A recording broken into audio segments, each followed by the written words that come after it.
दोस्तों, अगर मैं आपसे एक सवाल करूं कि मिडिल ईस्ट जो दुनिया की सबसे अनस्टेबल जगह है, जहां हर दिन कहीं ना कहीं एक छोटी या बड़ी कॉन्फ्लिक्ट होती रहती है, जहां के एक समय के बड़े शहर आज बंजर पड़े हुए हैं, तो इसके पीछे आखिर कारण क्या है? दोस्तों, आपका जवाब जो भी हो, मैं दावे के साथ एक चीज़ कह सकता हूं कि उसका रिलेशन कहीं ना कहीं एक ऐसे युद्ध से जाकर मिलेगा जो आज मिडिल ईस्ट के अनस्टेबल होने की सबसे बड़ी वजह है। जी हाँ दोस्तों, मैं बात कर रहा हूँ गल्फ वॉर की। वही गल्फ वॉर जिसने अमेरिका और वेस्टर्न कंट्रीज़ के मुंह से शराफत के नकाब उतार दिए थे।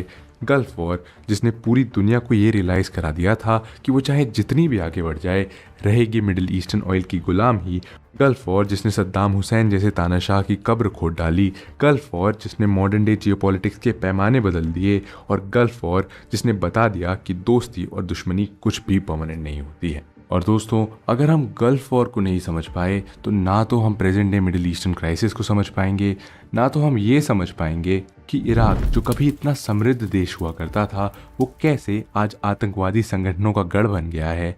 कैसे ईरान जो एक आधुनिक विचारों वाला देश था, वो आज कट्टरपंथ की तरफ चला गया है। कैसे अमेरिका और इराक जिनके बीच जय वीरू की दोस्ती थी, वो आज एक दूसरे को देखना तक बर्दाश्त नहीं कर पाते हैं। और क्यों सऊदी अरेबिया एक मुस्लिम देश होने के बाद भी अमेरिका का दोस्त है। दोस्तों, इन सब प्रेजेंट जियोपॉलिटिकल सिचुएशन का राज कहीं ना कहीं उस गल्फ वॉर की हिस्ट्री में दफन है, जिसे हम इस वीडियो के माध्यम से समझेंगे।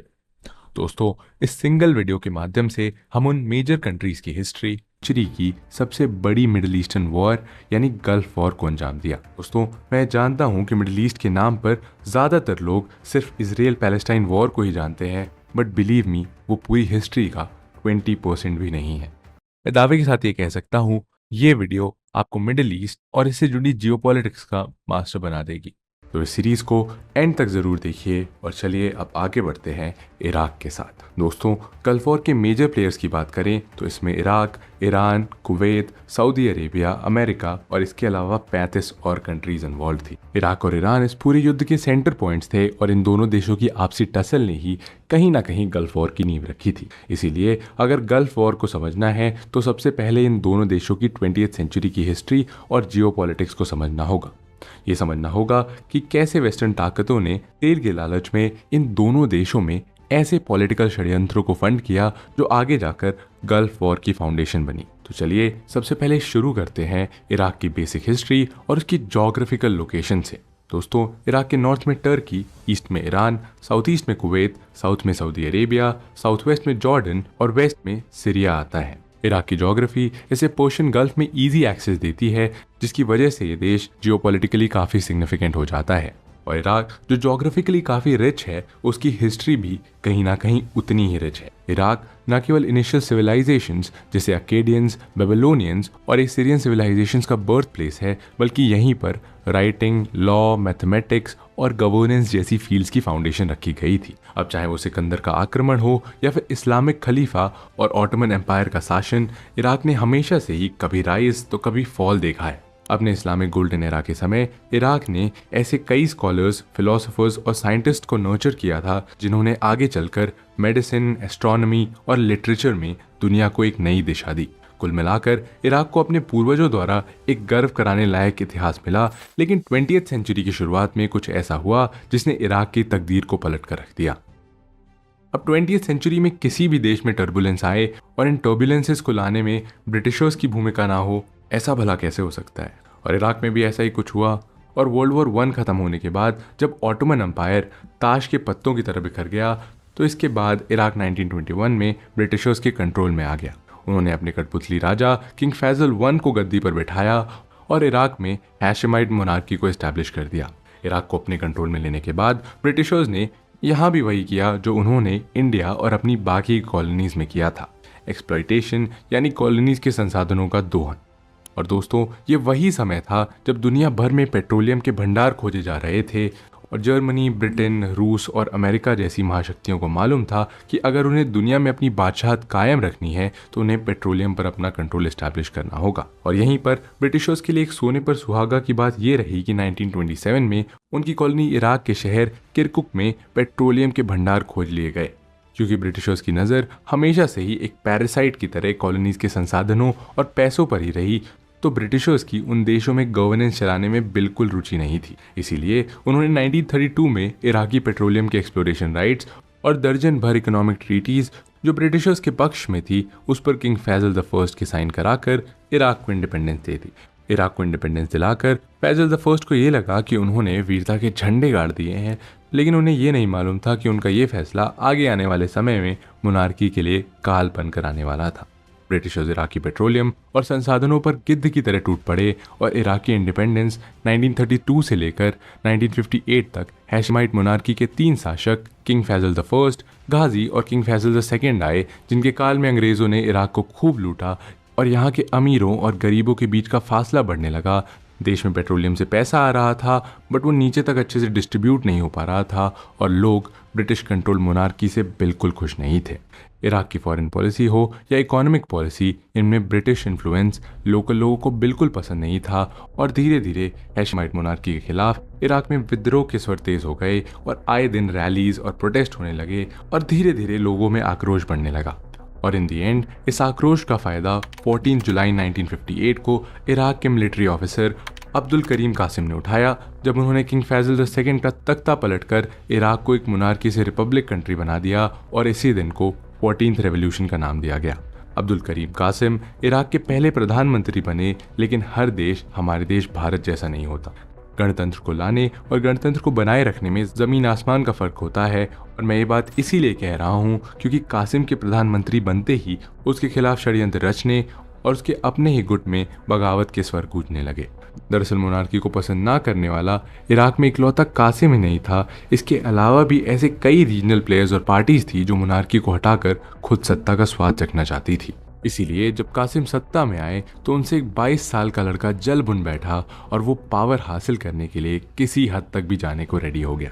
उसने कासिम को असैसिनेट करने की कोशिश की। इससे पहले वो इस काम को अंजाम दे पाता, ये खबर कासिम को पता लग गई, जिसकी वजह से उस लड़के को इराक छोड़कर 4 सालों के लिए इजिप्ट भागना पड़ा। और दोस्तों, मैं यहाँ किसी और की नहीं बल्कि 20th सेंचुरी के सबसे पावरफुल तानाशाहों में से एक डिक्टेटर सद्दाम हुसैन की बात कर रहा हूँ। वो सद्दाम हुसैन जो आने वाले समय में इराक की किस्मत को 360 डिग्री पलटने वाला था, वही सद्दाम हुसैन जिसने इराक को एक ऐसे वॉर में ढकेल दिया जिसकी लपटें आज भी इराक में उठती दिखती हैं। Rise of Saddam Hussain. दोस्तों, सद्दाम हुसैन जिसका जन्म 28 अप्रैल 1937 को बगदाद में हुआ, वो बचपन से ही काफ़ी ज़्यादा रेबल किस्म का इंसान था। सद्दाम इराक की उस राजनीतिक उठापटक के बीच पैदा हुआ जहां पर उसने ब्रिटिश एम्पायर और मोनार्की के अत्याचारों को खूब देखा। इसीलिए बचपन से ही वो विद्रोही स्वभाव का हो गया और ब्रिटिशर्स के खिलाफ हो या मोनार्की के खिलाफ उसे छोटी छोटी बातों पर विद्रोह करना अच्छा लगता था। आने वाले समय में वो कितना क्रूर होगा इसका अंदेशा लोगों को सद्दाम के बचपन में ही लग गया था, जब उसने छोटी सी उम्र में बाथ पार्टी को ज्वाइन कर लिया था। 1950s के दशक में जब मोनार्की के खिलाफ विद्रोह हो रहे थे, उन सारे विद्रोह में सद्दाम सबसे आगे था। वो एक ऐसे इराक का सपना देखता था जो ज़्यादा संगठित और पावरफुल हो, जो बाकी अरब देशों को एकजुट रखने का दम रख सके और जिस पर किसी का कंट्रोल ना हो। इसीलिए जब कासिम सत्ता में आया, जो पॉलिसीज वाइज काफ़ी लिबरल और सॉफ्ट था, वो सद्दाम जितना रैडिकल विचारों वाला नहीं था। ये बात सद्दाम को पसंद नहीं आई। वो कासिम को रियल रूलर मानता नहीं था और इसी वजह से उसने कासिम को मारने की कोशिश की। हालांकि वो नाकामयाब रहा, लेकिन 22 साल के इस लड़के की हिम्मत को देख उसका नाम बाथ पार्टी और पूरे इराक में फेमस हो गया। कासिम के सत्ता में आने के बाद इराक में षड्यंत्रों और तख्ता पलट का एक ऐसा दौर चला जो सद्दाम के पावर में आने के बाद ही बंद हुआ। 1963 में बाथ पार्टी और मिलिट्री ने कासिम का तख्ता पलट कर अब्दुल सलाम आरिफ को इराक का कर्ता धर्ता नियुक्त कर दिया, जो सद्दाम का काफ़ी करीबी था। आरिफ के सत्ता में आने के बाद सद्दाम को 4 साल बाद अपने देश इराक लौटने का मौका मिला, लेकिन एक बार फिर वक्त बदलते देर नहीं लगी और बाथ पार्टी के अंदर ही बगावत शुरू हो गई। कोइंसिडेंटली 13 अप्रैल 1966 को आरिफ की एक प्लेन क्रैश में मौत हो गई, जिसके बाद सलाम आरिफ का छोटा भाई अब्दुल रहमान आरिफ सत्ता में आता है। रहमान की सद्दाम से बिल्कुल नहीं बनती थी, जिसकी वजह से इसके सत्ता में आने के बाद सद्दाम को जेल में रहना पड़ा। लेकिन ये ज़्यादा समय तक नहीं था, क्योंकि 17 जुलाई 1968 को फिर से बाथ पार्टी के सपोर्ट और मिलिट्री इंटरवेंशन के बाद रहमान को सत्ता से उखाड़ फेंक दिया गया और बाथ पार्टी के लीडर अहमद हसन अल बकर को इराक का नया लीडर डिक्लेयर किया गया। और अल बकर के सत्ता में आने के बाद सद्दाम की किस्मत चौंक उठी, क्योंकि अहमद उसका चचेरा भाई था। भाई के सत्ता में आने के बाद सद्दाम हुसैन न केवल जेल से छूटा बल्कि उसी पार्टी में रेवोल्यूशनरी कमांड काउंसिल का एक इम्पॉर्टेंट मेंबर भी बन गया। अब भले ही रेवोल्यूशनरी कमांड काउंसिल का पद एक छोटा पद था, लेकिन सद्दाम की भूमिका पार्टी में इससे काफी ज्यादा बड़ी थी। उसका रुतबा और पावर इससे काफी ज्यादा बड़े थे। सद्दाम भले ही अहमद का चचेरा भाई था, लेकिन वही पार्टी का असली कर्ता धर्ता था। लोगों का कहना था कि जितने भी इंपॉर्टेंट पार्टी के डिसीजन लेने होते थे वे सद्दाम ही लिया करता था, और पार्टी के हर डिसीजन में कहीं ना कहीं सद्दाम की भागीदारी जरूर होती थी। और जैसे जैसे सद्दाम का इन्फ्लुएंस पार्टी में बढ़ता गया, वैसे वैसे उसने अपना एक अलग गुट बनाना शुरू कर दिया। दोस्तों, आपको मालूम ही होगा कि इराक एक शिया मुस्लिम बहुल देश है और सद्दाम हुसैन एक सुन्नी मुस्लिम था। इसीलिए उसने सुन्नी मुस्लिम्स को खुश करने के लिए और उनका समर्थन हासिल करने के लिए शिया मुस्लिमों को मरवाना और उनके खिलाफ भाषण देना शुरू कर दिया। उसे जैसे जैसे पावर मिलती गई वैसे वैसे वो और क्रूर होता गया और उसने गुपचुप तरीके से अपने गुट को ज्यादा मजबूत करना शुरू कर दिया। सद्दाम हुसैन धीरे धीरे दीमक की तरह पार्टी को अंदर से ही खा रहा था और अपनी जड़ें मजबूत कर रहा था। और फिर 1979 में वो समय आ ही गया जिसका इंतजार सद्दाम को बहुत सालों से था। उसका चचेरा भाई अहमद हसन अल बकर थोड़ा बीमार रहने लगा।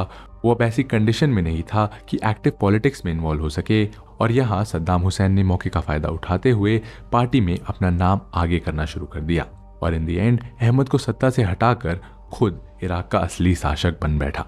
सत्ता में आने के बाद दुनिया को सद्दाम का वो रूप देखने को मिला जिसके लिए वो आज तक मरने के बाद भी जाना जाता है। आफ्टर बीइंग इन पावर, 1979 में सत्ता में आते ही सद्दाम ने अपना असली रूप दिखाना शुरू कर दिया। उसके खिलाफ कोई तख्ता पलट ना हो सके और उसका खौफ लोगों में बना रहे, इसीलिए उसने एक साथ अपने 66 विद्रोहियों को मौत के घाट उतार दिया। उसने अब खुलकर इराक में रहने वाले शियाओं और कुर्द्स के खिलाफ मोर्चा खोल दिया, और वो शियाओं से कितनी नफरत करता है इसका पता 1982 में तब चला जब अपने ऊपर हुए एक जानलेवा हमले के इल्जाम में उसने 148 शियाओं को फांसी के फंदे पर लटका दिया। लेकिन शायद उसे ये मालूम नहीं था कि आगे चलकर उसकी फांसी का कारण भी यही फांसियां होने वाली थी। पर 1979 में ही जब वो खुद सत्ता में आया, उसके बाद इसी साल इराक के पड़ोसी देश ईरान में भी एक ऐसा ही बंदा सत्ता में आया जिसने सद्दाम हुसैन की नींद उड़ा के रख दी। मैं बात कर रहा हूँ रूहोल्लाह खुमैनी की, जिसने 1979 में इस्लामिक रेवोल्यूशन को जन्म दिया था, और इसी रेवोल्यूशन ने ईरान के समाज के साथ पूरी पॉलिटिकल व्यवस्था को बदल कर रख दिया। दोस्तों, क्योंकि ईरान भी एक शिया बहुल देश है, इसीलिए रूहोल्लाह खुमैनी के सत्ता में आने की वजह से सद्दाम हुसैन को यह डर सताने लगा कि जिस तरीके से शिया मूवमेंट ईरान में हुआ है, वही मूवमेंट अगर कहीं शिया बहुल इराक में हो गया तो उसकी सत्ता भी उसके हाथ से जा सकती है। इसी डर से 1980 में सद्दाम ने ईरान के खिलाफ मोर्चा खोल दिया और 8 साल तक एक ऐसे युद्ध में शामिल रहा जिसने इराक को न केवल दिवालिया कर दिया बल्कि गल्फ वॉर के लिए नींव भी तैयार कर दी। दोस्तों, अब वीडियो के दूसरे पड़ाव पर हम ईरान की 1979 तक की हिस्ट्री और वर्ल्ड के सबसे रेडिकल इस्लामिस्ट लीडर की बात करेंगे। हम बात करेंगे कि कैसे खुमैनी सद्दाम हुसैन के लिए नाइटमेयर बन के सामने आए, और बात करेंगे कि कैसे ईरान वेस्टर्न लिबरल आइडियोलॉजी वाले देश से कैसे रेडिकल इस्लामिस्ट देश बन गया और किन कारणों की वजह से 1980s में ईरान इराक के साथ युद्ध में शामिल होकर गल्फ वॉर की परिणति तक पहुंचा। Geography of Iran. दोस्तों, ईरान की ज्योग्राफिकल लोकेशन की बात करें तो ये देश कई कंट्रीज के साथ अपना बॉर्डर शेयर करता है। इसके वेस्ट में इराक और नॉर्थ वेस्टर्न हिस्से में टर्की, अर्मेनिया और अज़रबैजान का बॉर्डर लगता है, और इसके नॉर्थ ईस्टर्न हिस्से में तुर्कमेनिस्तान, ईस्ट में अफगानिस्तान और ईरान की साउथ ईस्टर्न हिस्से की बाउंड्री पाकिस्तान से लगती है। ईरान का नॉर्दर्न बॉर्डर जहाँ कैस्पियन सी से लगता है, वहीं इसका southern border Persian gulf, gulf of Oman और अरेबियन सी से जुड़ता है। Iran before independence. दोस्तों, आइए अब ईरान के 20th सेंचुरी के राजनीतिक उठापटक को जान लेते हैं जिसने गल्फ वॉर की नींव रखी थी। दोस्तों, 20th सेंचुरी की शुरुआत में ईरान पर काजार डायनेस्टी का रूल था, लेकिन असल में काजार डायनेस्टी तो बस नाम मात्र की ये रूलर थी। असली सत्ता की चाबी तो रशियंस, ऑटोमन्स और ब्रिटिश फोर्सेस के पास थी। और जैसे ही विश्व युद्ध एक ने दस्तक दी, वैसे ही तीनों एम्पायर्स इस युद्ध में शामिल हो गए और इनकी सेनाओं की पकड़ ईरान से ढीली पड़ गई, और इस कारण यहाँ पे एक पॉलिटिकल वैक्यूम क्रिएट हुआ जिसका फायदा उठाकर 1925 में रेजा शाह ने सत्ता में आकर पहलावी डायनेस्टी की नींव रखी। शाह काफी आधुनिक विचारों वाले शासक थे और उन्हें ही मॉडर्न डे ईरान की एस्टैब्लिशमेंट का श्रेय दिया जाता है। सत्ता में आते ही इन्होंने ईरान में कई सोशियो इकोनॉमिक रिफॉर्म किए और ईरान, जो कि एक रेडिकल और कंजर्वेटिव इस्लामिक आइडियोलॉजी को मानने वाला देश था, उसको सेक्युलरिज्म की ओर लेकर गए।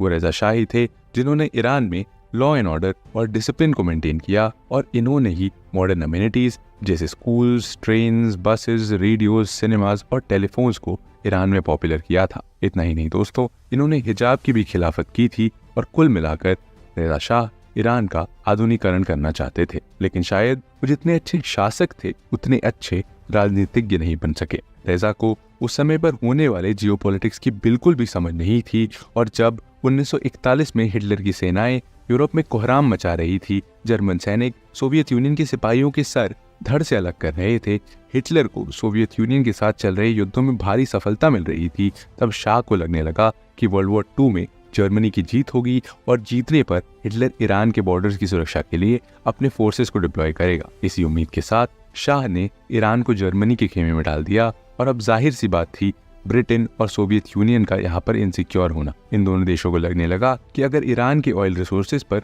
जर्मनी का कब्जा हुआ तो वर्ल्ड वॉर 2 में जर्मनी की जीत को कोई रोक नहीं पाएगा। इसीलिए उन्होंने ईरान से न केवल जर्मन सपोर्ट को वापस लेने को कहा, बल्कि ईरान में मौजूद जर्मन सिपाहियों और रेसिडेंट्स को भी अपने देश से बाहर करने को कहा। और जैसी उम्मीद लगाई जा रही थी वैसा ही हुआ यहाँ पर, और ईरान ने ब्रिटेन और सोवियत यूनियन के प्रस्ताव को ठुकरा दिया, जिसके चलते सोवियत और ब्रिटेन ने मिलकर ईरान पर धावा बोल दिया। इस ऑपरेशन को ऑपरेशन काउंटेनेंस का नाम दिया गया, और इस ऑपरेशन ने ईरान की कमर तोड़कर रख दी। इस ऑपरेशन ने न केवल ईरान के ऑयल रिसोर्सेज और लैंड पर सोवियट्स और ब्रिटिश का कंट्रोल एस्टैब्लिश कर दिया, बल्कि इसने ही रजा शाह को गद्दी से हटाकर 16 सितंबर 1941 को उसके जवान बेटे मोहम्मद रेजा पहलावी को नया शासक बना दिया। बुरी हार झेलने के बाद नए शासक बने मोहम्मद रेजा पहलावी की बस एक ही इच्छा थी कि कैसे भी ब्रिटिशर्स और रशियंस उसकी लैंड को छोड़कर चले जाएं। इसका समाधान करने के लिए 1943 में तेहरान डिक्लेरेशन लाया गया, जिसमें ईरान को भरोसा दिलाया गया कि अगर वो पूरे वर्ल्ड वॉर 2 के समय न्यूट्रल बना रहेगा तो युद्ध खत्म होने के बाद दोनों देश अपनी सेनाएं ईरान से निकाल लेंगे। लेकिन दोस्तों, यह आपको बता दूं कि ये डिक्लेरेशन सिर्फ एक धोखा था, क्योंकि यहाँ एलाइड फोर्सेस युद्ध के दौरान ईरान की ऑयल सप्लाई को पूरी तरीके से एक्सप्लॉइट करना चाहते थे, ताकि इसका फायदा डायरेक्ट तरीके से कहीं जर्मनी को ना मिल जाए। और दोस्तों, ये धोखे का खुलासा तब हुआ जब वॉर खत्म होने के बाद सोवियत यूनियन ने ईरान से अपने ट्रूप्स को बाहर निकालने से मना कर दिया, और इन दी एंड मई 1946 में ऑयल की खरीद पर काफ़ी सारी छूट लेने के बाद सोवियत ने अपनी सेनाएं ईरान से निकाल ली, और ऐसे ही इन दी एंड ईरान एक इंडिपेंडेंट देश बन चुका था। Iran after independence. दोस्तों, ईरान से विदेशी सेनाओं के जाने के बाद ये उम्मीद लगाई जा रही थी कि नौजवान लड़का मोहम्मद रेजा पहलावी ईरान में एक कॉन्स्टिट्यूशनल मोनार्की को एस्टैब्लिश करेगा, यानी ऐसी गवर्नमेंट बॉडी होगी जिसका लीडर कॉन्स्टिट्यूशनली चुन कर आएगा, और ऐसा हुआ भी। लेकिन दुर्भाग्यवश ये बॉडी अच्छे से काम नहीं कर पाई, क्योंकि 1947 से लेकर 1951 तक ईरान में 6 प्राइम मिनिस्टर्स आए। लेकिन रुकिए, अब आप यहाँ सोच रहे होंगे कि अगर शासक रेजा पहलावी है तो यहाँ प्राइम मिनिस्टर का क्या काम है। देखिए दोस्तों, इसे आप ऐसे समझ सकते हैं कि रेजा पहलावी ईरान की सबसे ताकतवर शख्सियत थी, जिसके पास पूरे ईरान का कंट्रोल था। बट दोस्तों, यहाँ देश के बाकी काम के लिए किसी एक व्यक्ति की जरूरत थी जो गवर्नेंस और एडमिनिस्ट्रेशन को अच्छे से संभाल सके, और इसके लिए इलेक्शन के थ्रू प्राइम मिनिस्टर चुना जाता था। लेकिन उस पर भी ओवरऑल अथॉरिटी रेजा की ही होती थी। अब 6 सालों में इतने प्राइम मिनिस्टर आने के बाद 1951 में यहान मोहम्मद मोसादेक प्राइम मिनिस्टर बनकर आए, और मोसादेक ने आते ही ईरान की काया पलट करनी शुरू कर दी। उन्होंने ईरान के रिसोर्सेज का नेशनलाइजेशन यानी राष्ट्रीयकरण करना शुरू कर दिया, और इसके पीछे की वजह थी कि भले ही ईरान आज़ाद हो चुका था, लेकिन उसके तेल के रिसोर्सेज पर अब भी ब्रिटिश और अमेरिकन कंपनीज का कंट्रोल था। मोसादेक को लगता था कि ईरान जितना समृद्ध होना चाहिए उतना है नहीं, इसीलिए उन्होंने रेजा के खिलाफ जाकर, जिन्हें ब्रिटेन और अमेरिका का समर्थन हासिल था, ऑयल रिसोर्सेज का राष्ट्रीयकरण कर दिया। इससे ईरान के ऑयल पर ईरानी गवर्नमेंट का कंट्रोल आ गया, जो पहले ब्रिटेन और अमेरिकन कंपनीज के पास था। और हमेशा की तरह जैसा उम्मीद लगाई जा रही थी वैसा ही हुआ, और अमेरिका और ब्रिटेन चिढ़ गए। अमेरिका को लगा कि अगर ऐसे ही चलता रहा तो कहीं आगे चलकर ईरान सोवियत खेमे में ना चला जाए, जो कि अमेरिका किसी भी हालत में नहीं चाहता था। इसीलिए इस पूरे नेशनलाइजेशन का अंजाम ये हुआ कि ब्रिटेन की MI6 और अमेरिका की CIA जैसी खुफिया एजेंसीज ने मिलकर 1953 में मोसादेक के खिलाफ एक तख्ता पलट ऑर्गेनाइज करवाया, जिसे ऑपरेशन अजेकस का नाम दिया गया। और इसमें मुसादिक के खिलाफ जन आक्रोश खड़ा करने के साथ साथ इसके खिलाफ ईरान के लोगों में प्रोपेगेंडा चलाया गया और इन दी एंड मुसादिक से कुर्सी छीन ली गई। और दोस्तों, जैसा मैंने आपसे कहा था कि 21वीं सेंचुरी में ऐसा कोई सा फसाद नहीं था जिसमें ब्रिटेन या फिर अमेरिका का हाथ ना हो। इराक में भी यही सिचुएशन थी और ईरान में भी यही हुआ, लेकिन यहाँ कहीं ना कहीं लोगों के दिल में मुसादिक बस चुका था और उसका एंटी वेस्ट रवैया लोगों को बहुत पसंद आ रहा था। इसीलिए जब उसको सत्ता से बेदखल किया गया तो लोगों ने प्रोटेस्ट कर फिर से मुसादिक की बहाली को सुनिश्चित कराया। लेकिन मुसादिक ने फिर से प्राइम मिनिस्टर बनने के बाद गलती ये कर दी कि उसने अब सीधा रेजा पहलावी के खिलाफ ही तख्ता पलट करने की कोशिश की, जो असफल रही, जिसकी वजह से मुसादिक को ताउम्र हाउस अरेस्ट में रहना पड़ा। शाह रेजा पहलावी। मुसादिक को प्राइम मिनिस्टर के पद से हटाए जाने के बाद रेजा पहलावी ने ईरान का पूरा कंट्रोल अपने हाथ में ले लिया और अब प्राइम मिनिस्टर की पावर सिर्फ नाम मात्र की थी। एक्टिव गवर्नेंस में रेजा का रोल पहले के मुकाबले ज्यादा एक्टिव हो गया और ईरान में अब ज्यादा ऑटोक्रेसी थी। और क्योंकि हमेशा से ही पहलावी डायनेस्टी, वो चाहे मोहम्मद रेजा पहलावी हो या उनके पिता रेजा शाह, हमेशा से वेस्टर्न खेमे के पक्षधर थे, इसीलिए पूरा कंट्रोल रेजा पहलावी के हाथों में आने के बाद ईरान में अमेरिकी हस्तक्षेप काफी बढ़ गया। उसने वेस्ट के साथ कई पैक्ट साइन किए, जिसमें सबसे इम्पोर्टेंट पैक्ट ऑयल से जुड़ा हुआ था और इस पैक्ट में ईरान के ऑयल पर अब वेस्ट की कंपनीज का कंट्रोल था और ईरान अब ऑयल से होने वाले प्रॉफिट का सिर्फ 50% ही अपने पास रख सकता था। एंड इवन ईरानी एडमिनिस्ट्रेशन को ऑयल के ऑडिट करने का भी हक नहीं था। इसके अलावा ईरान बगदाद पैक्ट को साइन कर ऑफिशियली अमेरिकन गुट में शामिल हो गया था और इस गुट में इसके अलावा यूके, पाकिस्तान और इराक जैसे देश भी शामिल थे। दोस्तों, यहाँ बगदाद पैक्ट के जरिए अमेरिका मिडिल ईस्ट में एक स्ट्रैटेजिक अलायंस बनाना चाहता था ताकि सोवियत यूनियन के प्रभाव को मिडिल ईस्ट में कम किया जा सके। और इस पैक्ट के साइन होने के बाद ईरान को अमेरिका की तरफ से कई मिलिट्री और इकोनॉमिक एड मिली। इवन दोनों की दोस्ती इस कदर परवान चढ़ी कि अमेरिका ने ईरान को अपनी अत्याधुनिक फाइटर जेट F-14 देने में भी हिचकिचाहट महसूस नहीं की, जबकि ये फाइटर जेट उसने इजराइल के मांगने पर भी नहीं दिए थे। दोस्तों, अब भले ही रेजा पहलावी ने वेस्टर्न खेमे में कितने ही तलवे चाटे हो, बट वो अपने पिता की तरह ईरान को एक अत्याधुनिक देश बनाना चाहता था। उसने कई कदम ऐसे उठाए जो ईरान को आधुनिकता की तरफ लेकर गए और इनमें से सबसे बड़ा कदम था व्हाइट रेवोल्यूशन, जिसने न केवल रेजा को एक दूरदर्शी शासक के रूप में पहचान दिलाई, बल्कि इसी रेवोल्यूशन ने उसकी सत्ता की कबर भी खोद दी। कैसे, आइए जानते हैं। व्हाइट रेवोल्यूशन 1963 से 1979। दोस्तों, व्हाइट रेवोल्यूशन पर अलग से एक इंडिपेंडेंट वीडियो बनाई जा सकती है, लेकिन अगर शॉर्ट में बताऊं तो ये रेजा का सबसे एंटिसिपेटेड प्रोजेक्ट था। इसके अंदर उसने इकोनॉमिक, सोशल और एग्रीकल्चरल रिफॉर्म किए और 1963 में शुरू किए गए ये रिफॉर्म्स 1979 तक चले। इसमें सबसे पहले अगर एग्रीकल्चरल रिफॉर्म्स की बात करें तो यहाँ गवर्नमेंट बड़े बड़े लैंडलॉर्ड से जमीन खरीद कर उसे किसानों को मार्केट रेट से 30% की कमी पर बेच देती थी। इसके साथ ही गवर्नमेंट ने प्राइवेटाइजेशन का मास प्रोग्राम भी चलाया, जिसमें लगभग सभी गवर्नमेंट सेक्टर वाली कंपनीज को प्राइवेट कर दिया गया। और रेजा का कहना था कि गवर्नमेंट का काम सिर्फ योजनाएं बनाना और लागू करना है, ना कि बिजनेस संभालना। रेजा एक एनवायरमेंटलिस्ट भी थे और इसी दौरान उन्होंने ईरान के 26 रीजन में 9 बिलियन से ज्यादा पेड़ लगवाए। इसके साथ ही उन्होंने शहरों के आसपास नेशनल हाईवेज के किनारे पर लगभग 70,000 एकड़ में ग्रीन बेल्ट का निर्माण कराया। और यही नहीं, बल्कि वर्कर्स को ध्यान में रखते हुए इंडस्ट्री को साफ साफ आदेश दे दिए गए कि वे अपने प्रॉफिट का 20% हिस्सा अपने वर्कर्स में बांटा करेंगे। इसके अलावा महिला अधिकारों की बात की गई, उन्हें बुर्के से पूरी आजादी दे दी गई, साथ ही उन्हें वोट का अधिकार भी दिया गया और महिलाओं में लिटरेसी रेट बढ़ाए जाने के लिए कई स्कूल योजनाएं भी शुरू की गई। यही नहीं दोस्तों, एजुकेशन फील्ड में रेवोल्यूशन करने के लिए लिटरेसी कॉर्प नाम से एक संस्था का निर्माण करवाया गया, जिसमें इंसान डिप्लोमा करने के बाद इच्छा से गांव जाकर व्यक्ति को पढ़ा सकता है। लिटरेसी कॉर्प की तरह हेल्थ केयर और डेवलपमेंट कॉर्प का निर्माण भी किया गया और इसके अलावा बिजली, पानी और स्कूल जैसी बेसिक फैसिलिटीज की व्यवस्था की गई। न्यूबॉर्न बेबी और उसकी मदर को फ्री फूड जैसी सुविधाएं उपलब्ध कराई गई और यही नहीं, ब्यूरोक्रेसी में करप्शन को जीरो कर दिया गया। दोस्तों, अब तक आपको लग रहा होगा कि व्हाइट रेवोल्यूशन का ईरान पर शानदार इम्पैक्ट पड़ा होगा, लेकिन सच्चाई ऐसी नहीं है। व्हाइट रेवोल्यूशन के इकोनॉमिक और सोशल इम्पैक्ट चाहे जितने भी फायदेमंद हो ईरान के लिए, उससे ज्यादा घाटा एग्रीकल्चरल रिफॉर्म्स की वजह से ईरान को झेलना पड़ा था। एग्रीकल्चर फील्ड में व्हाइट रेवोल्यूशन के तहत जो रिफॉर्म्स किए गए, छोटे किसानों को जमीन देने की बात की गई, उसका फायदा बहुत ही कम किसानों को मिला, जिसकी वजह से किसानों का एक बहुत बड़ा वर्ग भूखमरी और गरीबी की जिंदगी बिताने के लिए मजबूर था। धीरे धीरे ईरान में अमीर और गरीब के बीच खाई बढ़ने लगी और लोगों में आक्रोश बढ़ने लगा। इस बढ़ते आक्रोश का फायदा ईरान के दो वर्गों ने उठाया।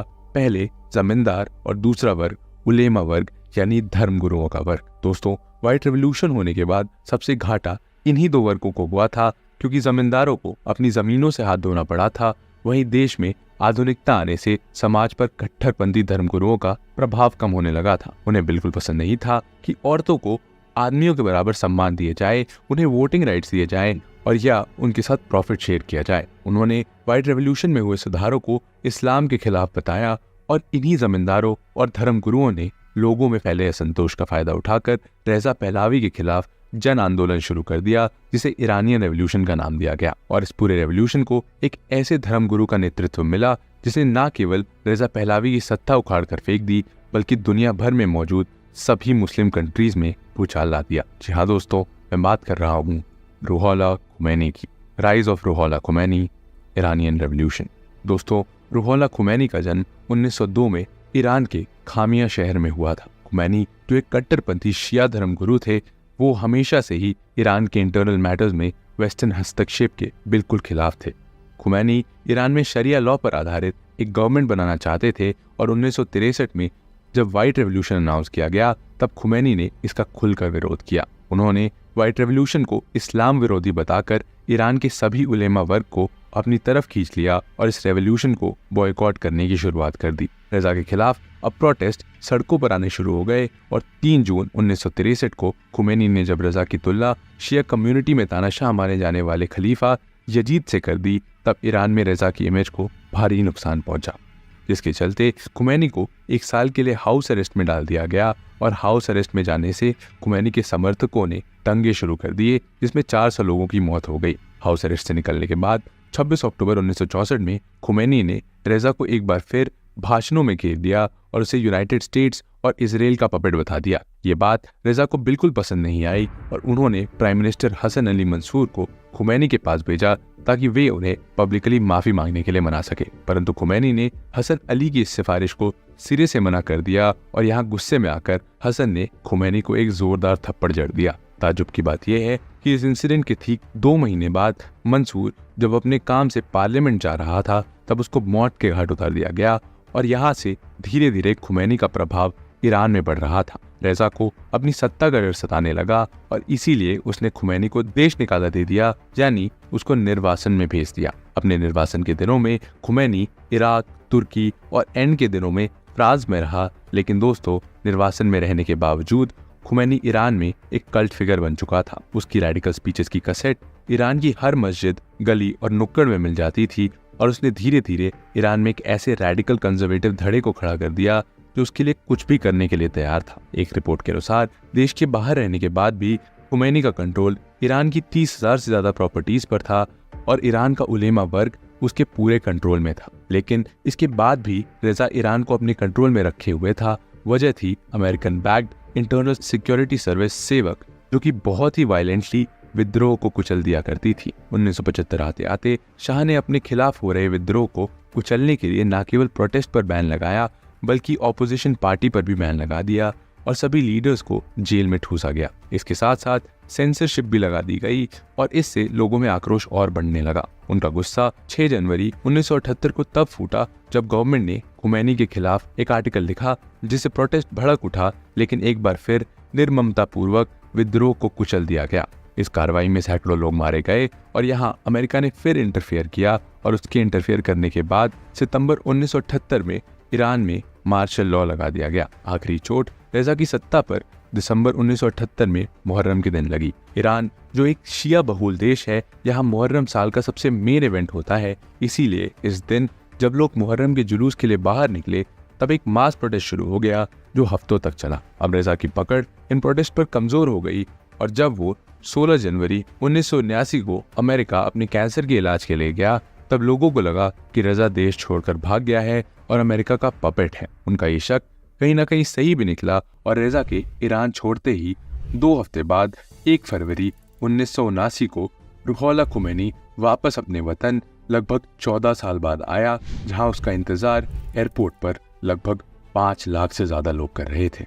Back to homeland. ईरान में आते ही खुमैनी ने अपने प्रतिद्वंदियों को समाप्त कर दिया और अप्रैल में रेफरेंडम कराकर ईरान को एक इस्लामिक गणतंत्र में तब्दील कर दिया और इसे इस्लामिक रिपब्लिक ऑफ ईरान का नाम दिया गया। दोस्तों, वैसे तो ये भी कहा जाता है कि ईरान की जनता कभी रेडिकल आइडियोलॉजी पर बेस्ड इस्लामी राज्य नहीं चाहती थी। वे बस यहाँ सुख, शांति और सभी को रोजगार मिले, ईरान फले फूले, ये चाहती थी। बट यहाँ खुमैनी ने मौके का फायदा उठाकर ईरान के लोगों पर अपनी आइडियोलॉजी थोप दी। इसकी वजह से ईरान तब से लेकर आज तक दुनिया का सबसे रेडिकल आइडियोलॉजी वाला देश बना हुआ है। दोस्तों, यहाँ पर एक इंटरेस्टिंग फैक्ट ये भी बता दूं कि जब अमेरिकन गवर्नमेंट की सीक्रेट फाइल्स को डीक्लासिफाई किया गया था, तब पता चला था कि अमेरिका खुद रजा को सत्ता से हटाना चाहता था, क्योंकि उन्हें मालूम चला था कि मिलिट्री रजा का तख्ता पलटकर अपना शासन लाना चाहती है और अगर ऐसा होता है तो कहीं ना कहीं अमेरिका के ऑयल इंटरेस्ट पर सवालिया निशान खड़े हो जाते, जो कि अमेरिका बिल्कुल नहीं चाहता था। इसीलिए उसने खुमैनी को सत्ता में आने के लिए उसका सपोर्ट करने का प्रस्ताव दिया था। लेकिन क्योंकि खुमैनी का पूरा करियर ही एंटी अमेरिकन या एंटी वेस्ट थीम से बना था, इसलिए उसने अमेरिका से किसी भी प्रकार की हेल्प लेने से मना कर दिया, जिसका असर ये रहा कि जय वीरू रहने वाले अमेरिका और ईरान खुमैनी की सत्ता में आते ही एक दूसरे के कट्टर दुश्मन बन गए और यही सिलसिला आज भी जारी है। इसके अलावा दुश्मनी के पीछे एक ये भी रीजन है कि जब ईरान के आतंकवादी संगठनों ने 4 नवंबर 1979 में यूएस एम्बेसी के 52 कर्मचारियों को हॉस्टेज बना लिया था, जिसकी वजह से अमेरिका को अपने कर्मचारियों को छुड़वाने के लिए ऑपरेशन ईगल क्लॉ चलाना पड़ा था।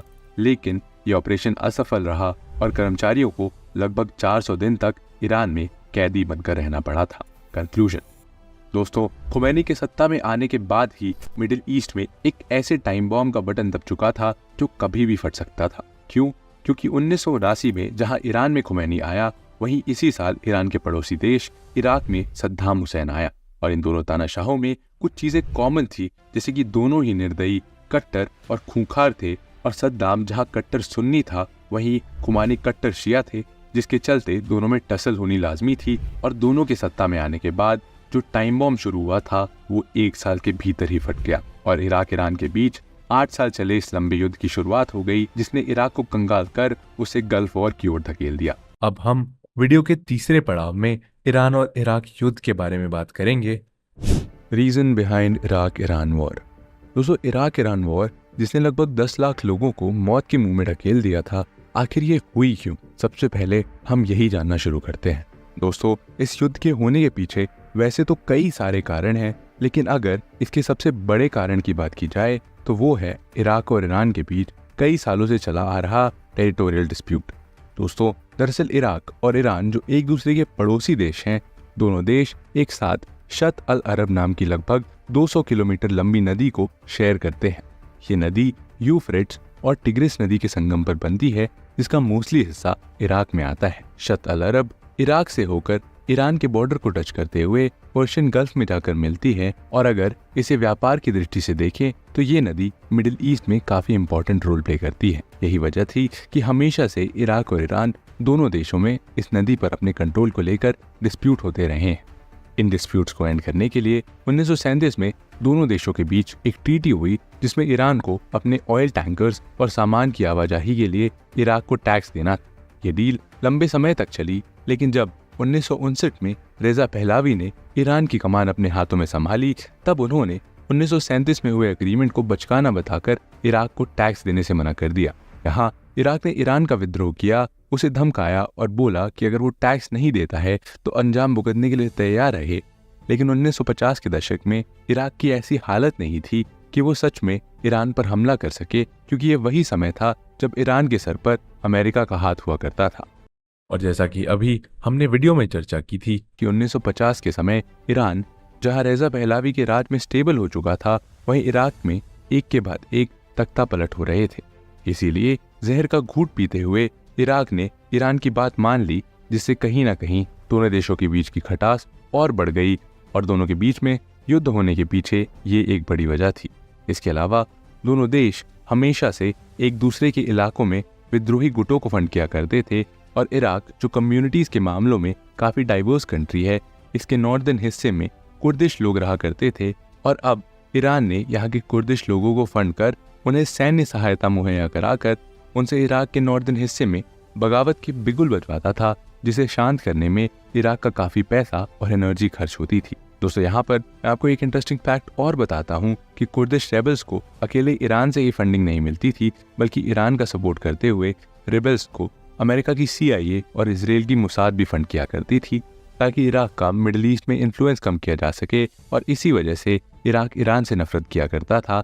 लेकिन ऐसा भी नहीं था कि इराक खुद दूध का धुला हुआ था। दोस्तों इराक भी ईरान के सदर्न पार्ट में मौजूद खुजिस्तान प्रोविंस को अपना हिस्सा बताकर उस पर क्लेम किया करता था, और ईरान और इराक की इसी टेरिटोरियल टसल की वजह से दोनों देशों के बीच आए दिन बॉर्डर पर गोलाबारी होती रहती थी, जिससे दोनों देशों के बीच हमेशा तनाव बना रहता था। इन रीजंस के अलावा वॉर होने के सबसे बड़े रीजन रूहुल्लाह खुमैनी भी थे, क्योंकि 1979 में जब खुमैनी ईरान के शासक बने, तब पूरे मुस्लिम वर्ल्ड के रेडिकल घरों में एक नई ऊर्जा का संचार हुआ और हर मुस्लिम कंट्री में ईरान की तरह रेडिकल वैल्यूज यानी शरिया लॉ पर आधारित सरकार बनने के लिए विद्रोही गुट खड़े होने शुरू हो गए। अब दोस्तों क्योंकि इराक ईरान की तरह ही एक शिया बहुल देश था, जहां पर सद्दाम हुसैन की बाथ पार्टी का शासन था, जो एक सुन्नी मेजॉरिटी सेक्युलर आइडियाज पर बेस्ड पार्टी थी, उनको इस बात का डर सताने लगा कि ईरानी रेवोल्यूशन की ये चिंगारी कहीं इराक की पॉपुलेशन के 70% शियाओं में भी ना भड़क उठे। और हुआ भी कुछ ऐसा ही। खुमैनी ने सत्ता में आते ही सद्दाम के खिलाफ बयानबाजी शुरू कर दी और इराक के शियाओं को सद्दाम के खिलाफ आवाज बुलंद करने का पैगाम देना शुरू कर दिया। इससे सद्दाम हुसैन कहीं ना कहीं ट्रिगर हुए और ईरान के साथ वॉर शुरू करने के लिए मजबूर हो गए। इसके अलावा दोस्तों जब ये दोनों तानाशाह सत्ता में आए, तब खुमानी और सद्दाम दोनों ही मिडिल ईस्ट में अपने देश को पावरफुल बनाना चाहते थे।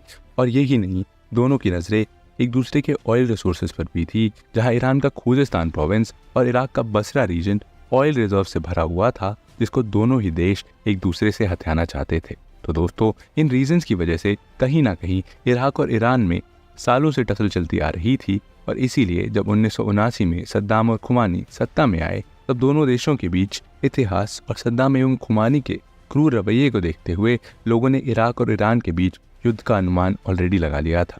और दोस्तों क्योंकि मैं आपको ऑलरेडी बता चुका हूँ कि खुमानी के आने से ईरान पर अमेरिका और कई वेस्टर्न कंट्रीज ने सैंक्शंस लगा दिए थे, तो ईरान भी इस समय पॉलिटिकल अलायंसेस और इकोनॉमी के मामलों में काफी कमजोर पड़ चुका था। और दोस्तों इस वजह से सद्दाम हुसैन को लगा कि ईरान पर अटैक करने का यही सही मौका है। और सद्दाम का अनुमान था कि जिस तरह की कंडीशन में ईरान आज है, अगर इस पर अटैक किया गया तो इराक अगले 2 हफ्तों में ही ईरान पर कंट्रोल कर लेगा, जिससे बरसों से चली आ रही सिरदर्दी खत्म हो जाएगी। Iraq Iran war. और दोस्तों यही सोचते हुए इराक ने 22 सितंबर 1980 को ईरान पर फुल स्केल इन्वेजन कर दिया और ऐसे ही इराक ईरान वॉर की शुरुआत हुई। इराक ने अपने MiG-23BN, Tu-22 और Su-20 एयरक्राफ्ट से ईरान के एयर बेसेस और बाकी टेरिटरीज पर ताबड़तोड़ एयर स्ट्राइक की और अचानक हुए इस हमले से ईरान के कई सारे फाइटर जेट्स डिस्ट्रॉय हुए। शुरुआती 3 महीनों में इराक ने ईरान के काफी बड़े हिस्से को अपने कंट्रोल में ले लिया था, लेकिन जैसा सद्दाम हुसैन ने सोचा था वैसा नहीं हुआ। और सद्दाम जो मानकर चल रहा था कि वो ईरान का 2 हफ्तों में ही काम तमाम कर देगा, वैसा हुआ नहीं। और जवाबी कार्रवाई में ईरान ने अपना पूरा जोर लगा दिया और इराक को टक्कर देते हुए ईरान ने अपने बचे हुए F-4 फैंटम और F-5 टाइगर जेट से इराक की oil facilities, dams, petrochemical plants, Mosul के एयरबेस, बगदाद और किरकुक ऑयल रिफाइनरीज को मिट्टी में मिला दिया। और ईरान की इस जवाबी कार्रवाई से इराक को बड़ा इकोनॉमिक लॉस झेलना पड़ा। ईरान, जिसके पास सिर्फ सीरिया और लीबिया जैसे छोटे देशों का सपोर्ट था, उसने अपने दम पर जून 1982 में अपनी सभी टेरिटरीज को इराक से वापस ले लिया। और इराकी आर्मी, जिसके सपोर्ट में Soviet union, United states, Germany, France और सऊदी अरेबिया और कुवैत जैसे अरब देश भी थे, उसको प्री वॉर बॉर्डर लाइन से पीछे ढकेल दिया। इस टाइम पर आकर सद्दाम को ऐसा लगने लगा कि उससे भारी मिस्टेक हो गई है। भारी मिस्टेक हो गया सर। और उसने अमेरिका से सिफारिश लगाते हुए युद्ध को यहीं एंड करने की मांग की। और जैसा कि मैंने आपको पहले ही बताया था कि खुमैनी के आने से अमेरिका की ईरान में ऑयल इंटरेस्ट खतरे में आ गए थे, इसीलिए अमेरिका यहाँ भी किसी भी हालत में ईरान को इराक पर जीतता हुआ देखना नहीं चाहता था। इसीलिए उसने अपने पपेट यूनाइटेड नेशंस को ऑर्डर देकर युद्ध को रोकने के लिए United nation security council resolution 514 को पास करा दिया। लेकिन दोस्तों खुमानी ने यूएन के रेजोल्यूशन को नजरअंदाज करते हुए उल्टा इराक पर ही एक फुल स्केल इन्वेजन शुरू कर दी, जिसके बाद लगभग अगले 5 सालों तक दोनों देश युद्ध में उलझे रहे। और 1984 में ईरान जब कई इंटरनेशनल सैंक्शन झेलने के बाद इकोनॉमिकली वीक हो चुका था, उसके पास फाइटर्स भी कम बचे थे। तो जैसे जैसे युद्ध का समय बीतता गया, ईरान युद्ध में यंग बच्चों को सोल्जर्स बनाकर भेजने लगा। इसके बाद 1986 आते आते दोनों देश एक दूसरे के खिलाफ केमिकल वेपन्स का इस्तेमाल करने लगे, जिससे भारी मात्रा में सिविलियंस की मौत हुई। लेकिन दोस्तों, इतना सब होने के बाद युद्ध में अवरोध पैदा हो गया था और दोनों देश कहीं ना कहीं वॉर में फंसते हुए नजर आ रहे थे, जिससे दोनों ही देशों को इकोनॉमिक लॉस हो रहा था। दूसरी तरफ अरब के बाकी देश भी चिंता में थे और उन्हें सद्दाम की तरह डर लगा हुआ था कि अगर ईरान ने इराक कब्जे में ले लिया तो कहीं ना कहीं जो इस्लामिक क्रांति ईरान में आई है वो पूरे अरब वर्ल्ड में आ जाएगी, जिससे उनकी सत्ता खतरे में बढ़ जाएगी। हालांकि इस मुद्दे की चर्चा हम अभी कर चुके हैं, लेकिन अगर शॉर्ट में बताऊं तो ये क्रांति इस्लाम के मॉडर्नाइजेशन के खिलाफ थी। इसीलिए अरब वर्ल्ड ने दोनों देशों के बीच एक बार फिर नेगोशिएशन की बात शुरू कर दी। एक बार फिर यूएन को दोनों देश के बीच सुलह कराने के लिए लाया गया और इन दी एंड जुलाई 1988 में ईरान ने यूएन के cease fire declaration, security council resolution 598 को एक्सेप्ट कर इस युद्ध को खत्म कर दिया। 8 सालों तक चला ये युद्ध इन दी एंड ऑफिशियली 20 अगस्त 1988 को आकर एंड हो गया। और दोस्तों, ये युद्ध एक ओपन चैप्टर के साथ खत्म हुआ, क्योंकि यहाँ किसी भी देश की जीत या हार डिक्लेयर नहीं की गई थी और हमेशा की तरह दोनों ही देश खुद को जीता हुआ बताते थे। बट ऑफिशियली ये वॉर बिना किसी रिजल्ट के, बिना किसी देश की टेरिटोरियल लॉस के साथ एंड हुई। इराक ईरान वॉर के आफ्टरमैथ की बात करें तो इस युद्ध में दोनों साइड के लगभग 10 लाख लोग मारे गए और अनुमान लगाया जाता है कि इस युद्ध में दोनों देश का लगभग 1.2 ट्रिलियन डॉलर पैसा खर्च हुआ। दोस्तों, 1.2 ट्रिलियन डॉलर ये इतना पैसा है कि इसका अंदाजा आपको केवल इस बात से लग जाएगा कि इंडिया की जीडीपी आज 2024 में 4 ट्रिलियन डॉलर की है और ये दोनों देश 1980 में ही 1 ट्रिलियन डॉलर्स को युद्ध में खर्च कर चुके थे और इसका परिणाम भी सामने था। इस युद्ध ने इराक को कर्जे में डुबो दिया था। इराक का डेट उसकी जीडीपी से 1000% ज्यादा हो गया था। इराक उस समय का सबसे लोएस्ट जीडीपी वाला देश बन गया था। उसके ऊपर इंटरेस्ट का लगभग 130 बिलियन डॉलर का कर्जा आ गया था, जिसमें से 21 बिलियन डॉलर्स उसको वेस्टर्न कंट्रीज से मिला था। लेकिन दोस्तों, सबसे ज्यादा कर्जा इराक पर सऊदी अरब और कुवैत का हो चुका था, जो कि लगभग 67 बिलियन डॉलर्स था। और दोस्तों, यहाँ आपको बता दूं कि इराक का यही कर्जा इन दी एंड गल्फ वॉर का एक मेजर रीजन बना।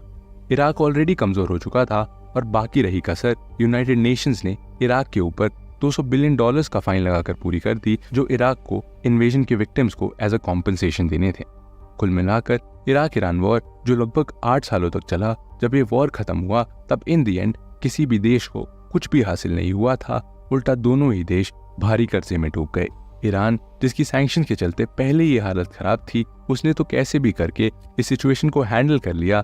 बट इराक में मौजूद सद्दाम हुसैन वॉर के इस कर्जे को हैंडल नहीं कर पाया और 1990 में एक बार फिर अपनी 10 साल पुरानी गलती को दोहराते हुए कुवैत पर हमला कर गल्फ वॉर की शुरुआत की।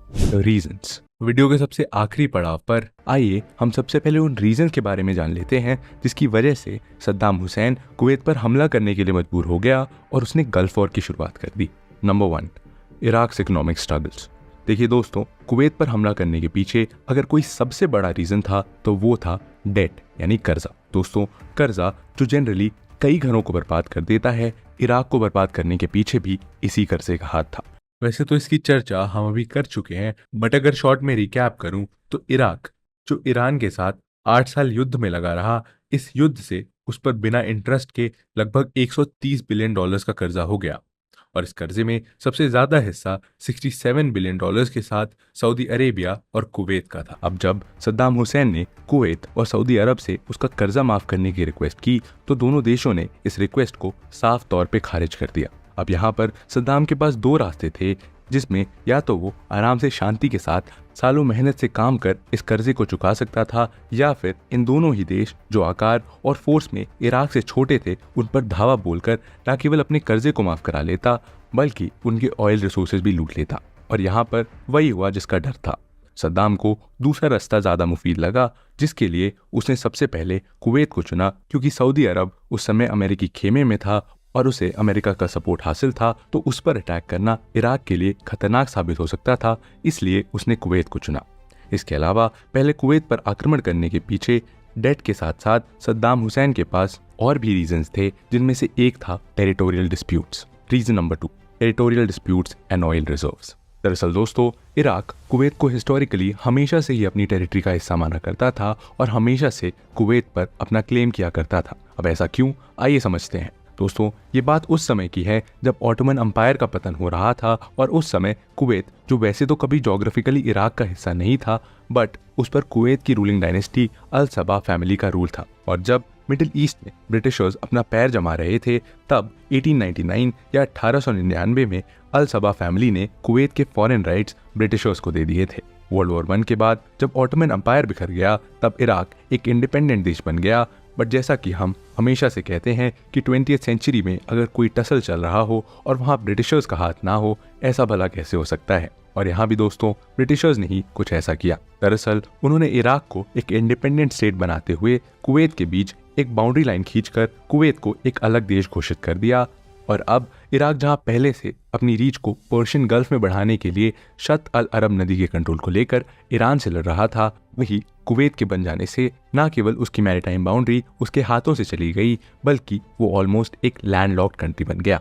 अब दोस्तों, ये मुझे आपको बताने की जरूरत नहीं है कि किसी देश के लिए समुद्री सीमा व्यापार की दृष्टि से कितनी जरूरी होती है। इसीलिए इराक ने कभी भी कुवैत को मान्यता नहीं दी थी, बल्कि उसे ब्रिटिश इंपीरियलिज्म का परिणाम बताया। इसीलिए सद्दाम की विस्तारवाद नीति में हमेशा से कुवैत को हथियाना शामिल था, जिसका मौका उसे आखिरकार 1990 में मिल ही गया।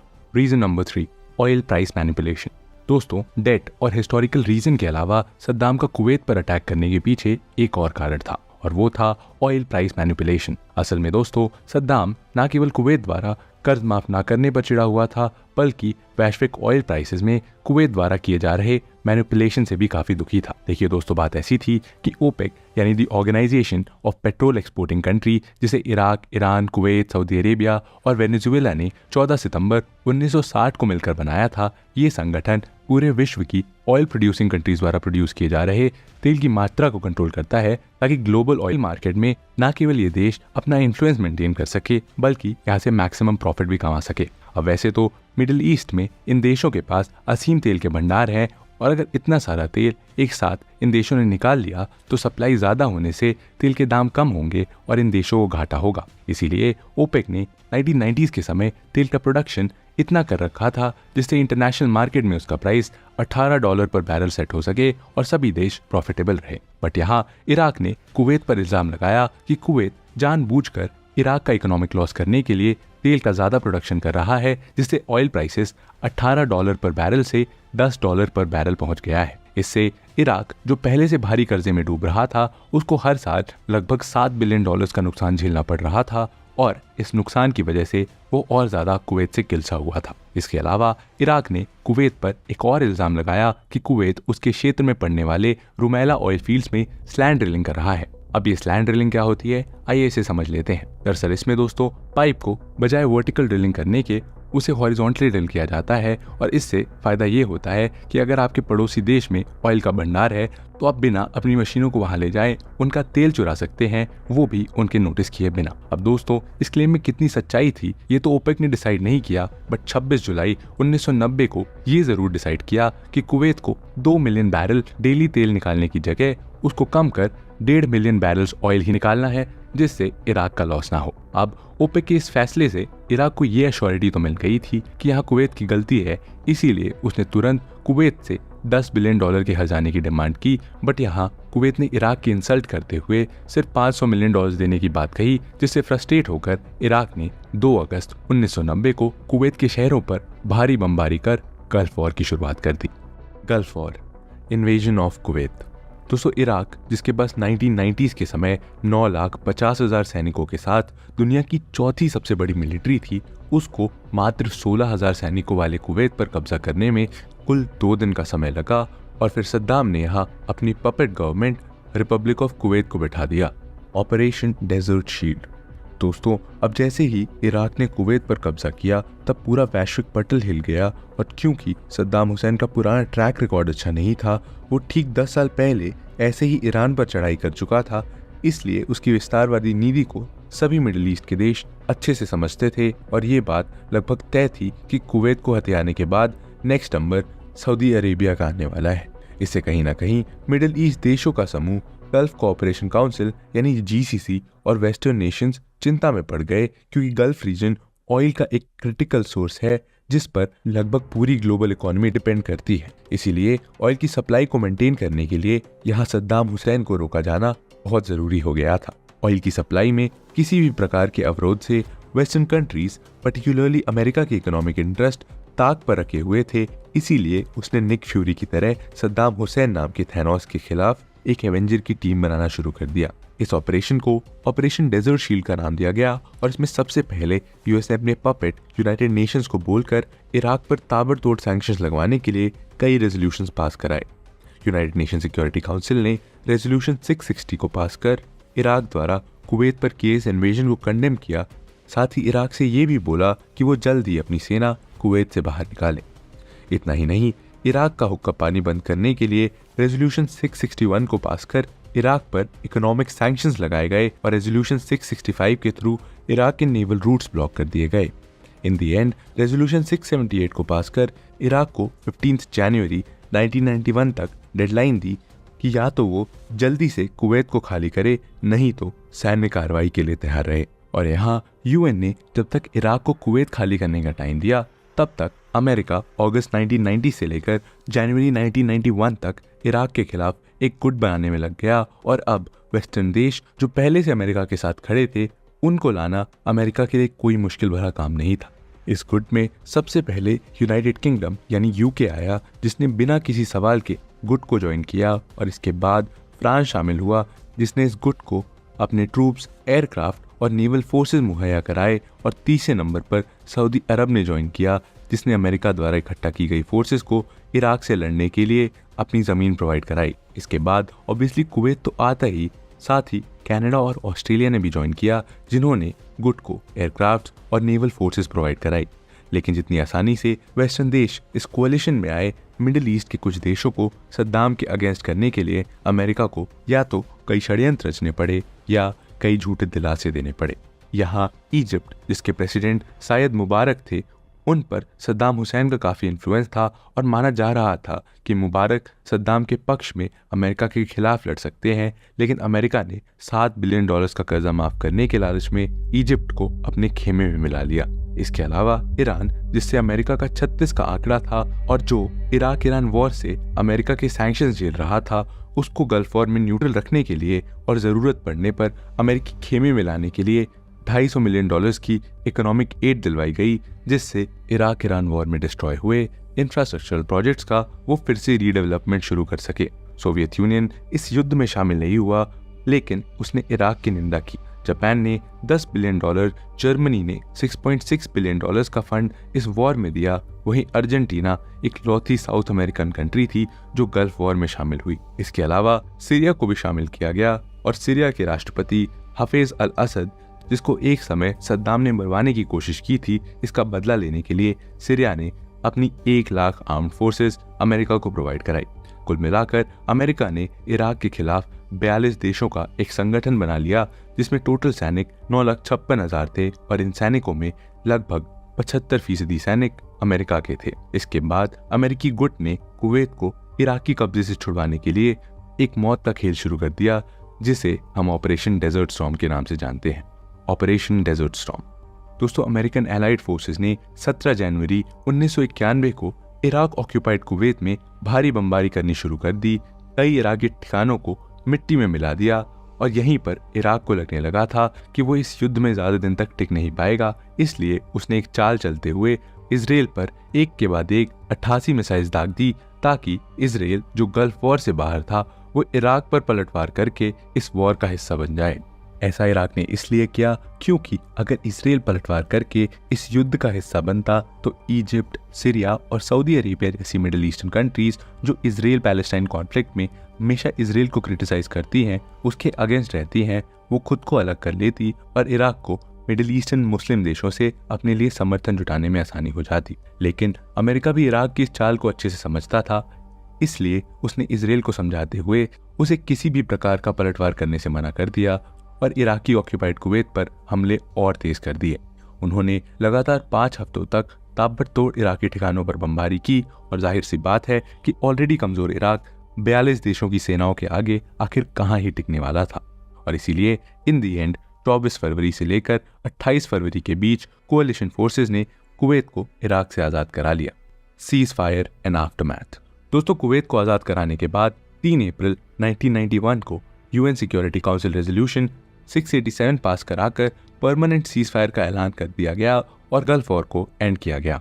इसके साथ ही इराक को आदेश दिया गया कि वो अपने वेपन्स ऑफ मास डिस्ट्रक्शन, जिसको यूज करने की धमकी वो पिछले कुछ दशकों से दे रहा था, उसको डिस्ट्रॉय करे।